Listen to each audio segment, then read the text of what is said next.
Doing? Hey, just finishing this claim to get Dave back on the road. Nice. I wonder what Dave's doing.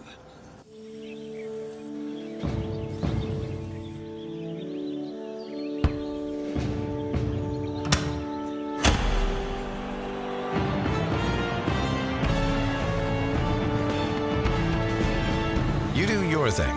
We've got you covered. Hey, is the power off on this? I don't know. Just take it off. Safety violation, unsafe work conditions. In the construction trades unions, safety is our highest priority, and we train you to recognize and speak out on unsafe working conditions so that everyone arrives and goes home safely. Learn about careers in construction at georgiaconstructioncareers.com. Good afternoon and welcome to the 339th episode of the Alfa Insurance Georgia Prep Sports Drive for the GHSA State Title. Today we're going to have two guests coming on, and this particular episode, I thought, who are the two busiest possible guests we could get on? And I think we found them. So it's going to be Kurt Williams. He is Macon County's new football coach, and he's also the AD. So he had to have an AD meeting today, but he's going to come on at 12:20. And then we have Dunwoody head football coach and head lacrosse coach Mike Nash, and they are in the midst of a very busy stretch of the lacrosse season. But Dunwoody's also going to be playing in the Corky Kell Dave Hunter Classic for the first time. So we'll do a 2-for-1. We'll talk about Dunwoody's lacrosse season. They had a big win over Norcross last night. They play Chattahoochee at home tonight. And then we'll talk about the football season and what they have looking forward to in 2024. But let's start off talking about some of the new coaching hires around the state. It's been a topic we've focused a lot on this offseason. I think it's very important because you can look at a program that has success over the years, but if you don't understand who the coaches are at the helm at these places, you're missing that key piece of the ingredients to the success. And you've also seen in recent seasons, coaches are able to have a pretty immediate impact at some of these destinations. A couple examples, how about Bill Stewart at North Gwinnett? He won a state title his first ever season. You had Josh Niblett coming into Gainesville. He leads them to an undefeated season. How about Joey King at Carrollton, taking them to the finals year one? So it's very important in understanding the Georgia high school football landscape. It's almost like a cheat code if you really study the coaches, look at the off-season moves, and have that knowledge going into the season when you start to see which programs are making a big difference. And let's start right here with Wayne County, because this was a school that experienced that phenomenon 2 seasons ago when J-Bo Shaw took over. They were a 1-9 team. They were 0-10 the year before that. Coach Shaw came in, and then Wayne County was a quarterfinal team, and they were ranked in the top 10 in Class 4A. They made the playoffs out of a region that had Benedictine, New Hampstead, Burke County, a bunch of true powerhouses, but Coach Shaw left. His coordinator also left, but they finally tabbed their new head coach, and it's going to be John Mooring. We have the story up at scoreatl.com, but let's look a little more at his track record. I think it's a great hire. Wayne County, we'll see what their different schemes look like this upcoming season. They were lights out defensively. They're one of the better running teams in the entire state, not just last season. The year before that, they had Matthew Fuller, a 2,000-yard rusher. I think he had 35 touchdowns last season. So they'll probably have a similar style because their new head coach is a very defensive oriented guy. That's John Mooring. So he has stepped down from his position at Savannah Country Day, and he has taken the Wayne County job. This became official last week, and he is a former Division I two-way All-American. He went to Georgia Southern. He was a two-time team MVP during his playing days. His father also has a great football background. His father, John Sr., he played for the Cleveland Browns and the Detroit Lions. His cousin, Michael Mooring, played for the Oakland Raiders and the San Diego Chargers. And then John Jr., the 39-year-old that's taking over Wayne County. He played at Georgia Southern, played for the Buffalo Bills and Tampa Bay Bucks first season in 2007, and then had, looks like a 7-year career in the Arena Football League and then the Canadian League with the Montreal, I don't know how to say that, Alouettes and the Iowa Barnstormers. All right, so let's go back to his pedigree. So he coached at Savannah Country Day for 3 seasons. He went 16-16 there. He led the Hornets to the second round of the state playoffs in his first season and had another playoff squad this past season as they earned the number 3 seed. Obviously, they're in a very challenging region. He lost on the road to Upson Lee in the playoffs 46-45. So he replaces J-Bo Shaw at Wayne County after Shaw left for the Greenville, South Carolina job. Shaw went 17-7 in his 2 years at Wayne, including a run to the 4A state quarterfinals this past season. All right, so this is from Coach Mooring. He said, "The last 48 hours have been a whirlwind." He said this in a phone interview with the great Dennis Knight at the Savannah News.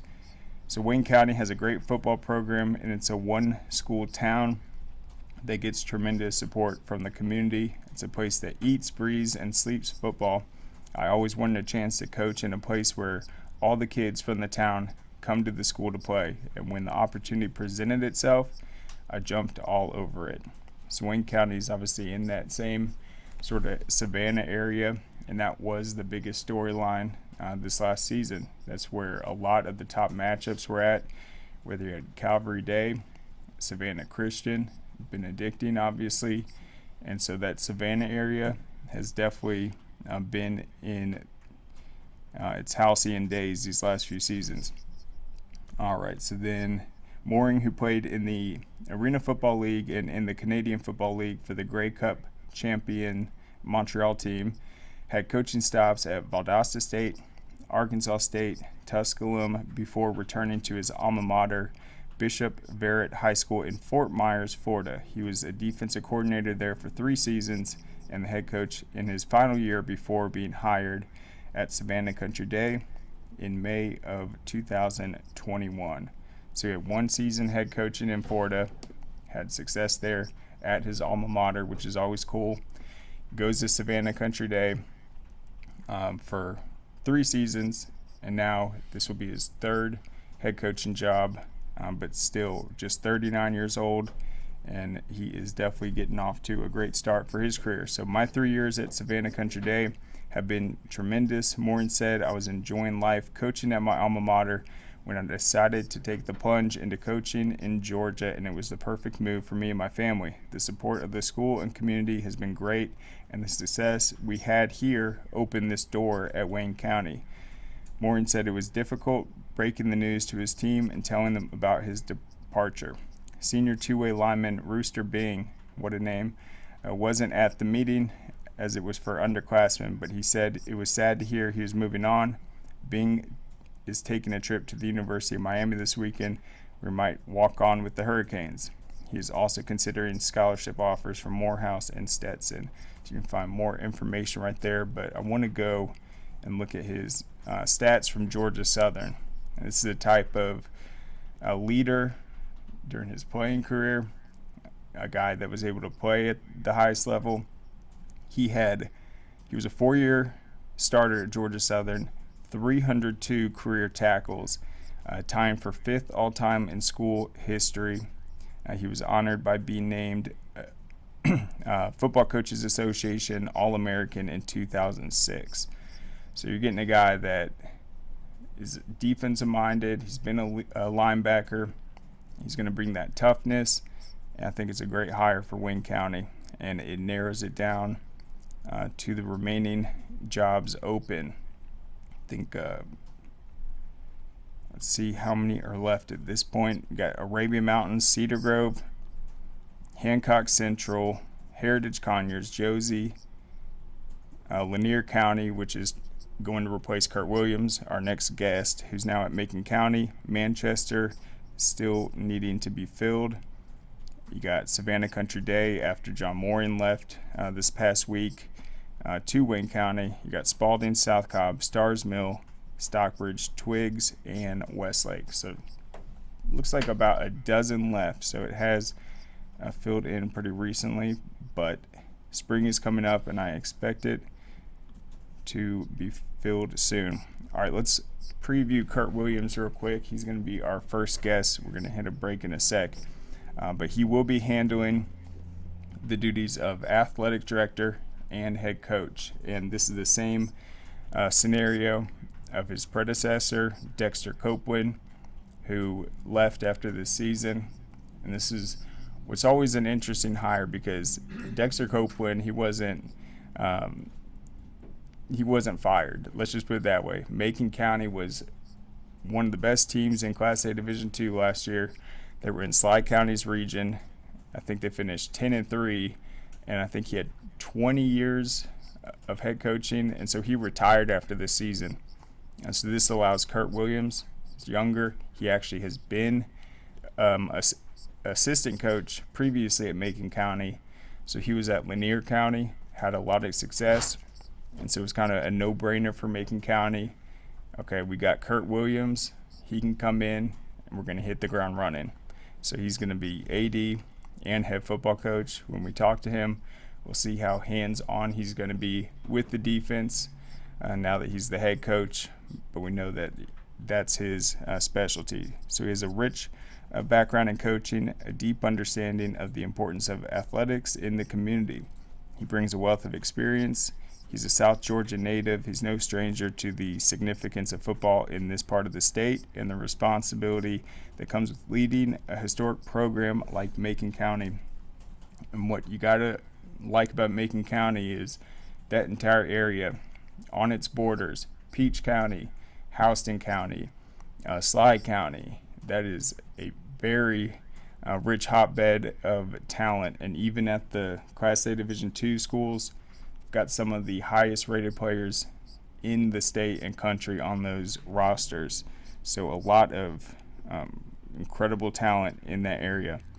Prior to his time as head coach, he was the defensive coordinator at both Brunswick High School.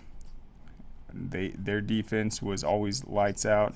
And then Macon County, where he played pivotal roles in developing top-tier defenses and guiding players to collegiate opportunities. His dedication and expertise have not gone unnoticed. He earned accolades such as Southeast Georgia FCA Coach of the Year and the Parker's Resources Coach of the Year. He says, "I'm excited to return to Macon County where my teaching and coaching career began. Macon County has always held a special place in me and my family's heart. We are looking forward to getting to work and on maintaining the excellent tradition of Macon County football and the athletic program. Go Dogs." So that is after the news broke.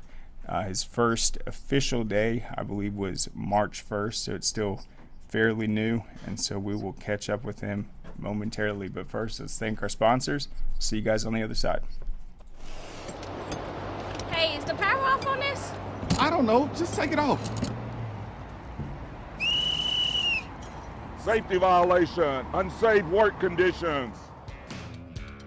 In the construction trades unions, safety is our highest priority, and we train you to recognize and speak out on unsafe working conditions so that everyone arrives and goes home safely. Learn about careers in construction at georgiaconstructioncareers.com. What you doing? Hey, just finishing this claim to get Dave back on the road. Nice. I wonder what Dave's doing.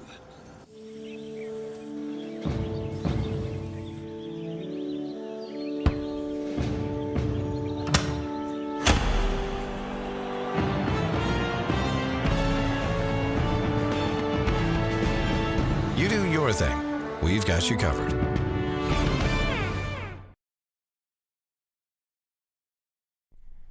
All right, welcome back. So soon we'll be joined by new Macon County head coach Kurt Williams. We'll talk about the Bulldogs and his first month back at Macon County. I think we have him. How's it going, Coach?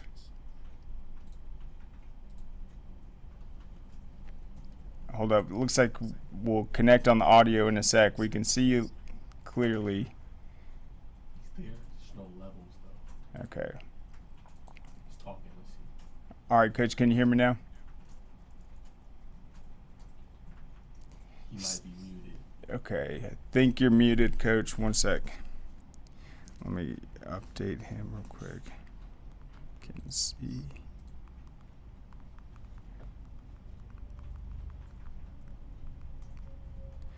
All right, looks like Coach Williams is on a lunch break after his AD meeting. No, he's froze. Okay. Well, good news is he's not in the school, so usually the reception is a little better. I'm confident we'll get him on. But Macon County, they're going to be coming off a 10-3 season. Hey, Coach, can you hear me?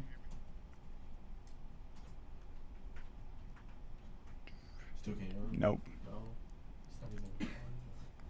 Ask him if he's muted. Did you ask him? Yeah, I texted him, see if he's muted.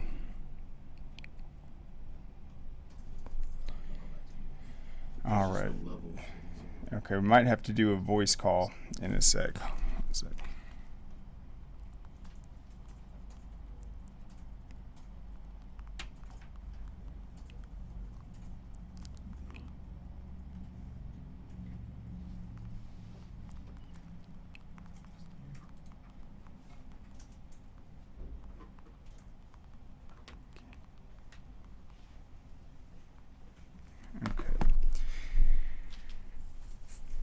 So, all right, can you hear me now?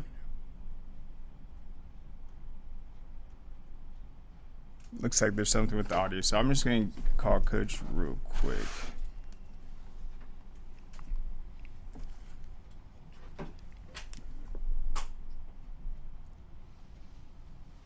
Hey, Coach, there's a problem with the audio, so would you want to just do an audio only right now? Perfect, all right. All right, so we got. I'm way out here in the country, so. Well, he was coming through. I think there was something with the mute. But so, Coach Williams, you're back at Macon County. That's a place that you're definitely familiar with. But how would you describe just what's going on at Macon County? What type of opportunity this is for you guys? Yeah, just started Monday actually, so just really getting acquainted with the kids, and teachers, and faculty, and staff, and Macon County was my first ever teaching and coaching job, and was a really good place to me. I was here 3 years. I was able to really, Macon County was in a very dark spot in their football program. I was able to turn it around in 3 years and win a region championship. And Coach Copeland come in and did an absolute great job, won a state championship, won several region championships, and just trying to keep the same standard of winning that the coach did, and just really looking forward to getting to work. Yeah, and I mean, Macon County is a historic program. They've won 2 state titles. That's something not a lot of programs can say. So, I mean, how huge is that for you, though, taking over a program that has accomplished the ultimate goal and just had historic seasons like that? It's awesome. I mean, I'm coming from Lanier County, who was a traditionally bottom dweller of their region, if you will, and we were able to do some historic things down there, and it was a completely different type of job where you're trying to build a football program from pretty much nothing to inheriting a very well-in-shape football program where the kids already know how to work. And when people say tradition never graduates, it's very apparent in the first week. Tradition matters, and we've got several kids who I was fortunate enough to coach family members about 10 years ago, coach their cousins and uncles, you know, and then there's a whole different generation from the 90s that won a lot of games here under Coach Cornett, early 2000s with Coach Hughes, and, you know, that generation has their kids coming through now. And so, you know, we got a community that understands the importance of a weight program, understands the importance of a summer program, and all the details that go into building a football program. And, you know, I'm really excited to see, you know, our community and school join together and love on these kids and you know, maintain the successful football program that's already in place.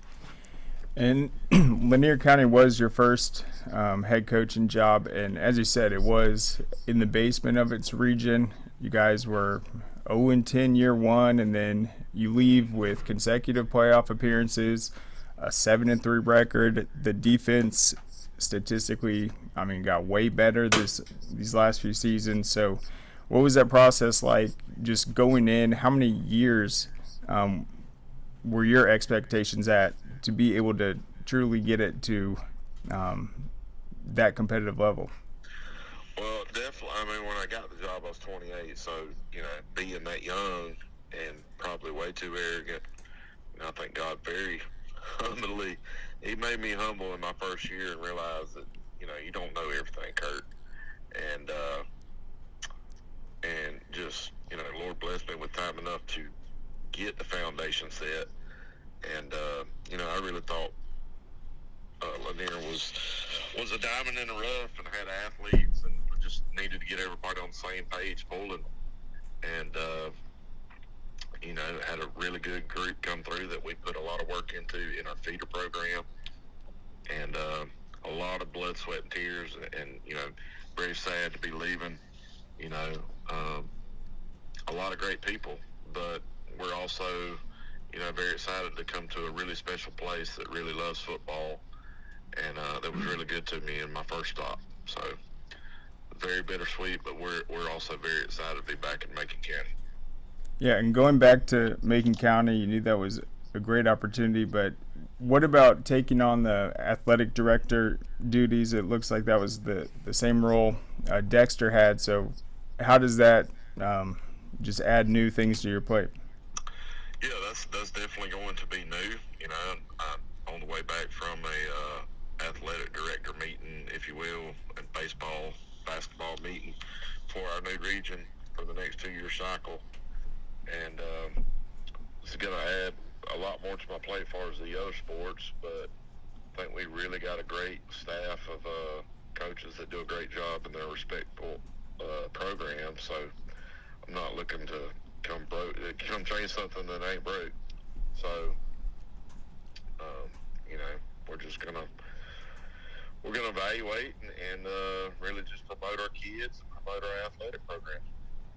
And then across the different sports, are you guys pretty comfortable with the head coaching that are already in place, or are you guys going to be looking to fill any roles this off season? Yeah, our basketball team is Coach Jamal Rice, just coming off a Final Four appearance, back-to-back Final Four appearances in boys basketball, and we lost to Green Forest, who was, you know, so we're kind of.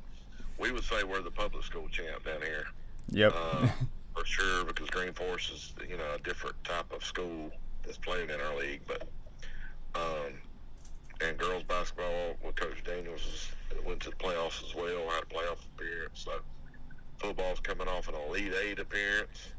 So football and basketball's in great shape, and soccer's competing for a playoff spot now, and track just got started, and we've historically been pretty good at track as well. You know, baseball and softball, we're in the process of trying to get those sports started back. So that's kind of what we have going on at Macon County High School. And, you know, we're looking to bring in elite staff, an elite football staff, and elite coaches in other sports. So, you know, but our kids are great. They come to work or come to school ready to work, not only in the classroom but in the weight room as well. And I'm just really excited to see where we go. Absolutely. And then from an AD perspective, 2 areas, I guess. One, facilities, how much impact do you have in that? And then who do you guys have just as like a weight coach or someone that's leading the weight room for all the sports? Well, currently the weight room is just me right now. And, we have a couple blocks of weight training, and it's definitely something from a whole athletic standpoint that I'm going to try to push is getting the majority of our athletes in weight training, and and our kids doing a great job in the classroom as well, and being a student first and then an athlete. And what was the back half of that question? Oh, just in terms of facilities, obviously. Facilities. Yeah. We're in the process of redoing our track right now. Mr. Maynard, our superintendent, has really pushed a facility upgrade. We've built a new school in the past 10 years. We've got a beautiful new weight room that we're going to put to use. And we're redoing our middle school gym. We still have the old gym that that serves as kind of the auxiliary gym. We've been able to get teams in there to practice, and our rec teams. Baseball and softball facilities are solid. We got a beautiful stadium as well. So facilities are definitely something that our county has put an emphasis on in the past few years. And that's something they want to continue to build and grow as well. And then let's talk about this 2024 schedule for you guys. Your region, I think it is divided into sub-region, but how many total region games are you guys going to have? We will have 6 region games. So, we have I think it's 12 teams maybe in our region. Don't quote me on that because I just started Monday, so I think it's 11, but there's a couple that aren't going to play football. There is sub-regions, but there's 5 non-football schools, so or there's 7 football schools, I know that. So we have 6 region games, and we have 4 non-region games. Okay, and then was the schedule already set in place before you came? Yes, sir. We have, for non-region, we're playing Southwest Macon at Fort Valley State in a Kickoff Classic, I believe, on the first week. And then we will host the defending state champs in Bowden. Then we will play our rival Dunwoody County. And then we will play our former region foe, Manchester, who was state runner-up. So our first 4 games are going to be very tough, and but we're looking forward to the challenge and getting ready for region play in the playoffs. Absolutely. And then in region, it's going to be Central Talbot, Chattahoochee County, Marion County, Crawford County, Sly County, and Taylor County. So that's quite a schedule. How much traveling is that? I know some of these smaller schools, some of the times they have to go pretty far, but is that all concentrated to the same? Leaving the meeting this morning, I think everybody's pretty happy with the new region for us. I know Crawford is back joining us, and when the first time I was here, Taylor and Crawford was in our region. And I want to say we scrimmaged Sly County. So, and those schools are pretty close, within an hour from us. Not really sure how far Tableton is from us. Marion is about 45 minutes, and Chattahoochee, I would assume, is a little over an hour from Macon County. So it's really not a lot of bad traveling. I do think the new region classification or reclassification is going to do a lot of good for our sport. You know, I think it's going to put it more to the traditional days where, you know, when you make the playoffs, it's something special. You know, whereas in the past we've had a lot of 4 and 5 team regions, and you could be 1 and 9 or 2 and 8 and get the playoffs. I don't think that's going to be the case anymore, and you know, definitely, I do think it's going to be a very competitive fall in football for sure in all classifications. For sure. And then, what's the spring football schedule going to look like for you? And then, what's your first impression of just some of the kids you've gotten to meet and just where their mindset is for the goals this upcoming year? You know, spring, I haven't put an exact date on what date we'll start. It will be in May, either the first or second week, because we do go to school a little later, so we got somewhat of an advantage of pushing it back and, you know, kind of evaluating what guys we're going to have maybe qualify for state track, because we want those guys to go compete at a high level, and give me a chance to get a staff in place and get our system ready and practice plans and the things of that nature. And we're just going to practice. We're not going to have a spring game.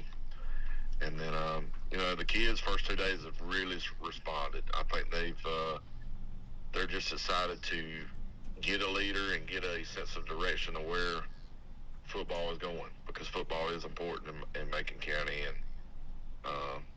and all the athletics really are important. And you know, kids have worked really hard, and I'm still trying to put names to faces and that thing. And you know, I've told them I may ask your name 10 times, but I think knowing your name is important. So I'm gonna ask you until I remember your name.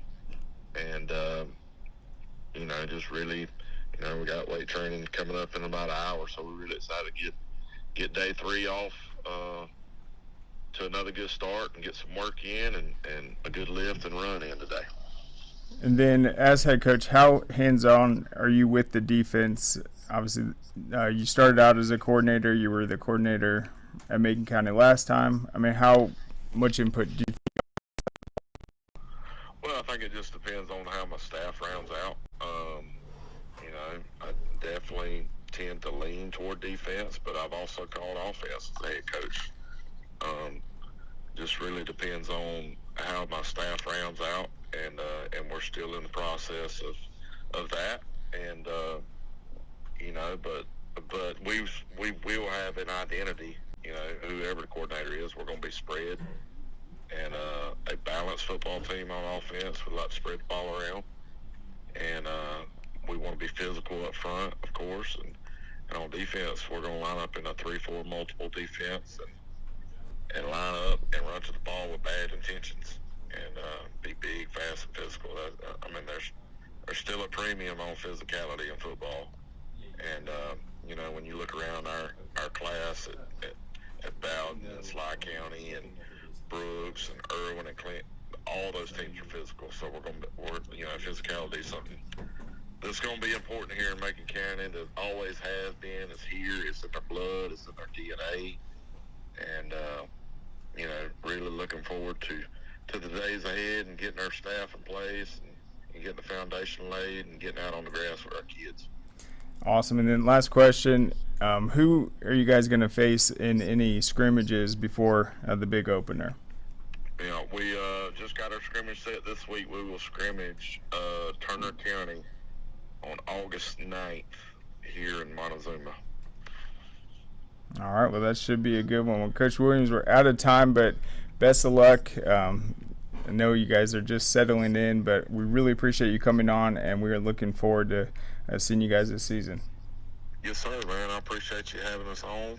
You know, anything we can do to promote Macon County High School and our athletic program, our football program, you know, we'd love to be a part of it. And you know, I appreciate you having me on. Go Dogs. Go Dogs. All right. So there goes Coach Williams. And, yeah, they do have some underclassmen that contributed last season that you definitely want to watch for this year. Tyler Stevens, He was a sophomore last year. He was their leading rusher, 11 touchdowns, and he was on that basketball team that they were talking about that went to the Final Four before they fell to Green Forest. He had 9 points in that matchup. They have another freshman, Jacavian Parker. He made the varsity basketball team, and then he was a very explosive player last season, 4 touchdowns. So I think they're solid with these skill guys that play multiple sports. They possess the athleticism, but he's 100% right. If you watched any of those state championship games with Bowden, I mean, those games were won at the line of scrimmage, being able to control the ball. I mean, Bowden did it both years. They set a school record for offense the year they won the title before this last year, where they broke their own record again. So it's definitely going to take a team effort. You got to have the explosive playmakers, but building that weight room and getting physical up front, that is going to be the key. And they've got quite a schedule with Manchester, Bowden, Sly County, and then that region schedule. So it should be a great season. They've got 12 straight playoff seasons heading into this year, and they're coming off a quarterfinal run. So should be an exciting year for Macon County. But let's go ahead and take a quick break. We'll be joined on the other side by Coach Nash. Dang, where you get this car? You need to join the union. The union? Absolutely. You can get 10 of these. Union construction workers earn the highest wages with the best benefits and the most protection in the construction industry. Find your career in construction. Go to GeorgiaConstructionCareers.com and start your future today.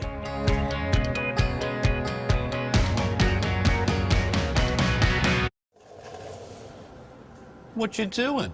Hey, just finishing this claim to get Dave back on the road. Nice. I wonder what Dave's doing.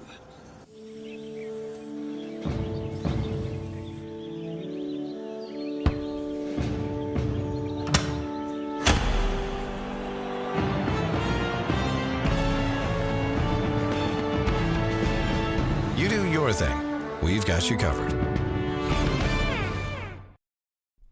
All right, welcome back. So let's welcome on our next guest, Dunwoody's Mike Nash.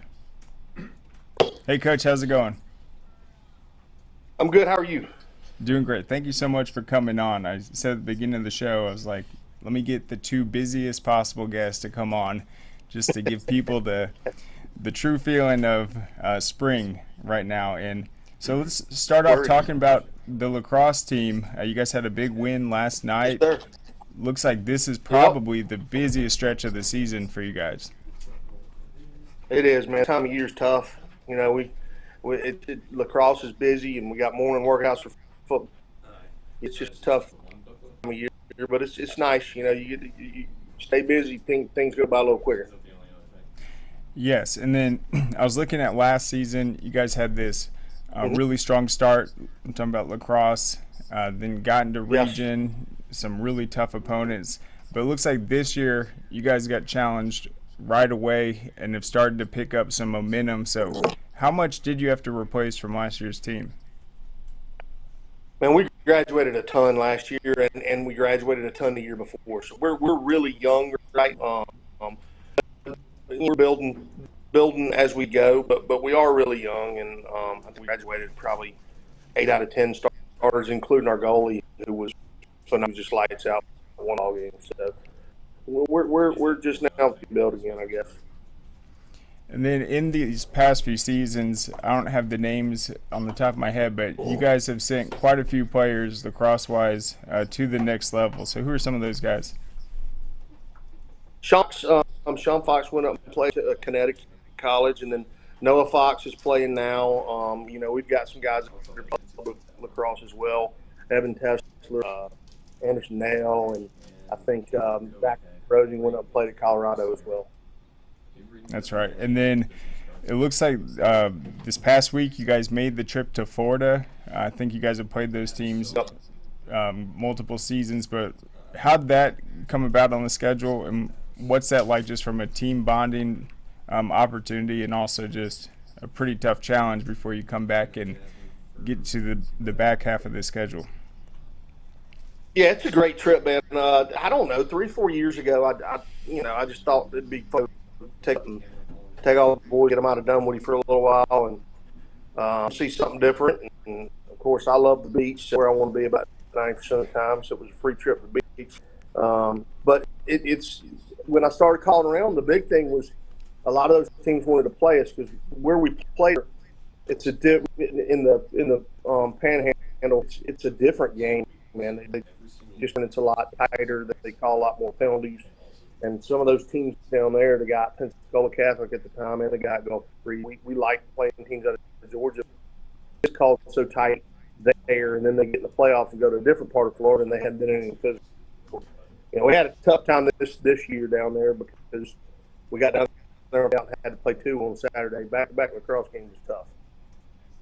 Oh, no doubt. And then, yeah, that's a great point because I was looking at the schedule for West Georgia and Gulf Breeze.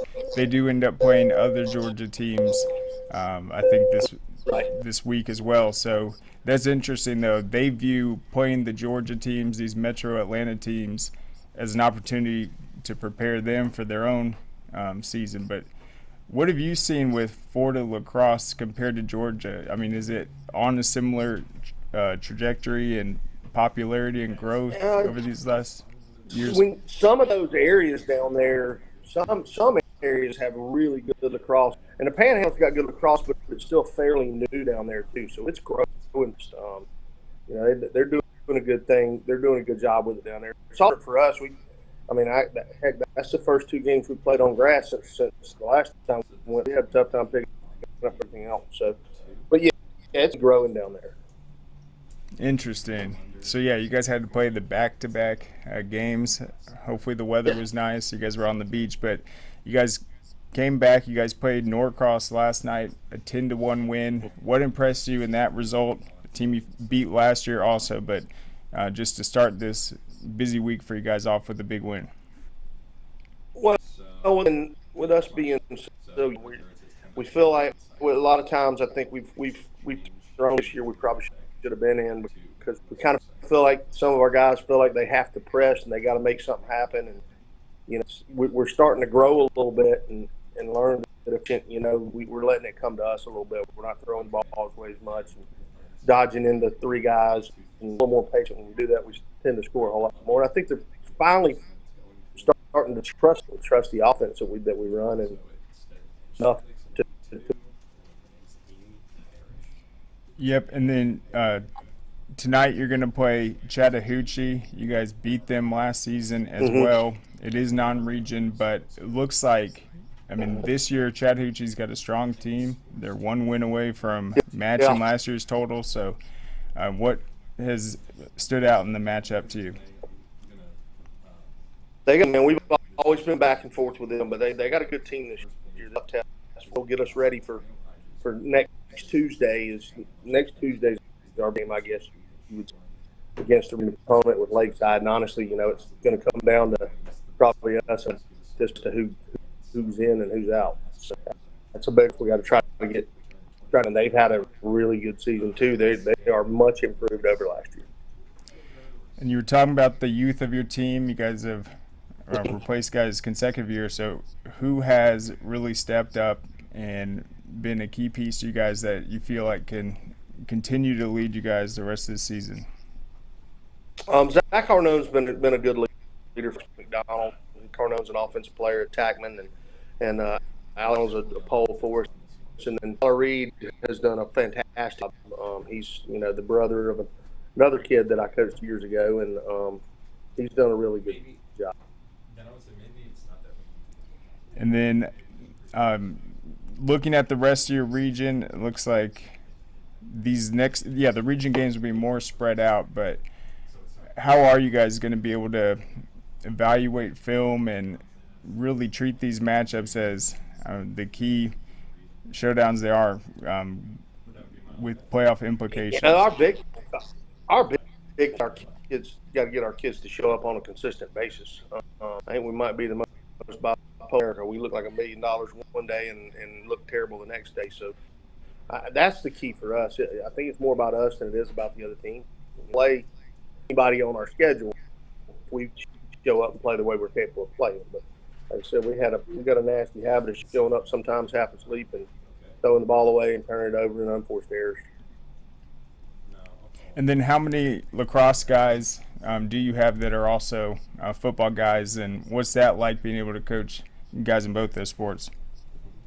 I got quite a few, man. I'd say probably over half our team plays lacrosse ball. So it's nice. I mean, it's another chance for me to be around the guys all year round. And, it helps we're, Dunwoody's a 6A school, but we're not really in the sense of how many male students actually participate in sport. More aligned with them probably. So all our kids play two sports. So I like to be able to be out there with them and, I think it's a great compliment. I think they're both great sports with each other. A lot of skills are the same. That's right. And I remember when the 6A came out, you guys were one of the smaller schools in terms of enrollment. Then you talk about the participation. So that's something that you've had to overcome, find ways to be creative, recruit the hallways. So how has that just been pivotal to building the lacrosse program, but also football being able to handle that 6A schedule? Honestly, before this region of 6A, we were in 4A, and we were with it was even tougher, and I think we were the smallest team in 7A. That time, out here, I think the biggest thing we've done to be able to be creative, I guess you would say, is we do recruit the halls pretty heavily, but we also started youth program, junior Wildcats. We started and football, believe it or not. They didn't have a feeder program at Dunwoody before I got here. And we started that to be keeping more kids. Seem to have less kids taking on private schools and getting more kids to participate, getting them started earlier. Our junior Wildcats lacrosse and football program are doing great. Those guys do a phenomenal job, and we've got our numbers up. I think we got them 20 in football, and then lacrosse I'll have around 45 kids every year. And then the football team had a great season last year. 8-3 is the first playoff appearance since 2009. Looks like you guys, the only two losses were in the region, North Atlanta and Marist. We saw how good they were. So what was last season like, and how do you guys build off it? Man, it was great. It was honestly, it was a lot of fun, and this all it's cliche, but I believe it. It was a great season and a great bunch of kids, but it was built on the back struggle for a lot of years when we didn't have a lot of players. And this past group was the first group that actually played in our junior Wildcat program, and I think I had a lot of it. Now almost every kid I got played in my junior Wildcat program, so they've been with us for multiple years. It was a great season, and I think it's something that we can build on. Our upcoming seniors, our current juniors, it's the best group I've had here, maybe anywhere else that I've been, as far as just good, close-knit group, and they work hard, and they get after it, and they want it. Yep, and then when I looked at your schedule last season, the thing that stood out is, defensively, you guys had way more shutouts, a lot of games where teams are only scoring a touchdown. So who are some of the guys that you got to give credit to that have really helped you guys defensively, been the leaders, and set that standard?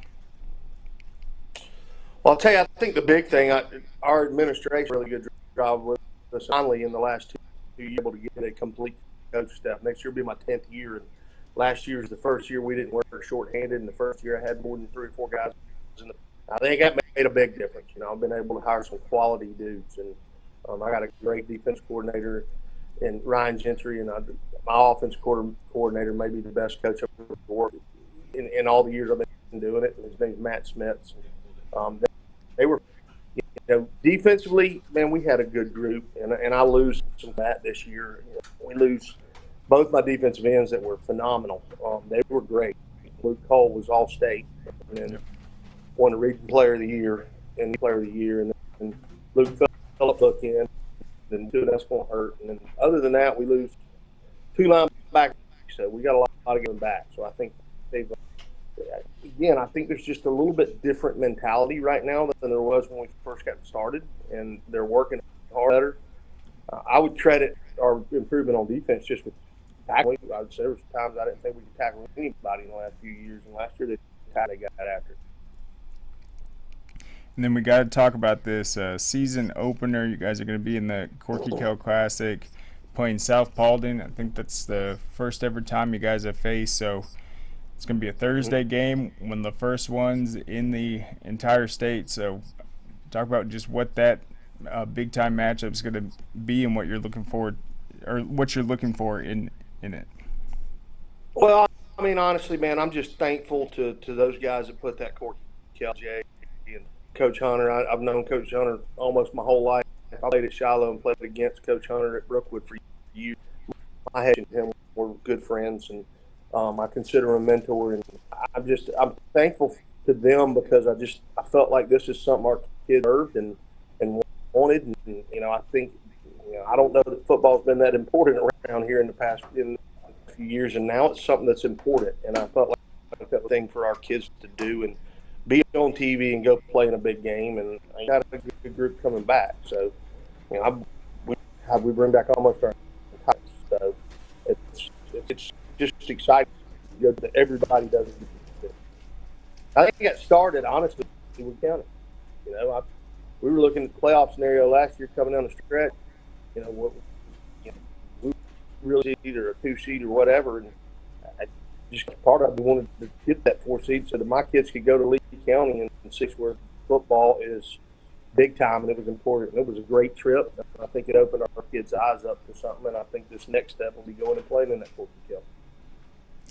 Yep, you guys did match up with Lee County in the first round. You guys went toe-to-toe with them. They ended up pulling away. We saw them play last season. That running back, Osman Chroma, I've never seen anything like it. Running back and that quarterback, I tell you, funny, those guys, and listen, we're not real big. We're not. My defensive end, it was all. He wrestled in the state tournament, made it a couple round tournament, and matched up with Lee County's quarterback. And I said, well, that's a true tale of the tape right there. My defensive end is wrestling their daggum quarterback. So that quarterback was tough, man. That running back obviously is incredible. Everybody knows that, but I think that quarterback's underrated. Yeah, for sure. And so you guys definitely faced, the best of the best. You guys will be in 5A this next season. That's basically 6A after everything's said and done. But I think that's going to be just a huge matchup with your opener. It's on Thursday. It's a doubleheader. West Forsyth and Prince Avenue are going to be playing after you guys. I think it's going to be a very intriguing matchups. But who are you looking forward to this upcoming season that's going to be that Luke Cole or be that all-state leader? Well, I'll tell you what, man. On defense, I don't know. We got some players now coming back. Julia Madison's really good back for us. Both our defensive tackles come back. Noble Butler and Red Hesperich, and they're guys that flat out play. They're really good guys. And I think we'll be solid there, but we got holes to fill, and I'm looking forward to seeing who does step up in that defense. Preston Cooper's another guy he's played a little bit, but he's different now. He's not typical. He'll run through your heartbeat. I'm looking forward to seeing him grow. I think leadership-wise, it's defense, man. I'm telling you, we bring back our quarterback was phenomenal last year. He only played in 7 games because he broke his collarbone and still came back and played and had 17 touchdowns and 3 interceptions and only played in 7 games, which is phenomenal. It's Matt Pirch. And then we got a phenomenal, really good group of receivers coming back. But that's really, honestly, it's crazy. I'm an old power eye guy, but our receivers are probably the strength of our team. Interesting. And so who's been coaching up that group and just getting the timing down, teaching them how to improve their route running and just be that dangerous group? Well, Coach Smith's a big part of that, our offensive coordinator. But our receivers coach is actually Nafis Kareem. Nafis Kareem has been with me for years now, and he was a SEC superstar. He played for Steve Spurrier back in the heyday at Florida Championships, and he's our receivers coach. And again, does a phenomenal job. Guy with great energy, and he's a group to work with. You know, he's got Danny Bowden's coming back, caught 65 last year for, almost 700 yards, and then, Porter Allison. Then we got another kid that really stepped in. He only played with us about half a season because he was a move-in named Jaden Gabriel, and we think going to be really, really, really good. Awesome. Well, that will be certainly exciting. Well, Coach, I know you're busy. Thank you so much for coming on the show. Good luck against Chattahoochee tonight, and we'll see you soon as this football season gets underway. All right. Thanks for having me. You bet. All right. So there goes Coach Nash and Dunwoody. They're coming off one of their more successful seasons, 8-3. He was talking about how tough it was for them when they got bumped up to 7A. They had to compete in 6A last year. The 3 losses, Marist, North Atlanta, and Lee County, all very, very talented teams. And now they get to take that experience into next season. He likes his receivers, his quarterback. I guess the big question, replacing Luke Cole on the defensive line. They're all-state. I think he was definitely the only guy on last year's team that made the official All-State, and he was also the Region Player of the Year. So got big holes to fill on the defensive line, but that group last year produced 3 shutouts, held 5 opponents to 7 points or less, and really the only games that they gave up a lot of points were to those ranked teams. So it should be a great test. South Paulding's going to have to be well prepared in that opener. It will be at West Forsyth, kicking off day 2 of Corky Kell. So that is all we have for you right now. Go to scoreatl.com for the latest rankings, and we'll be back tomorrow with Keeping It Real with Najee Wilkins at 2 o'clock. Hope everyone has a great rest of the day.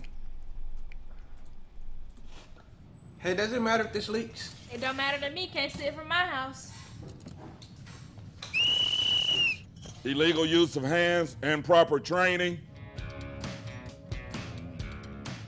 GeorgiaConstructionCareers.com has 14 different highly skilled trades with tuition-free training in our certified apprenticeship programs to train you the right way.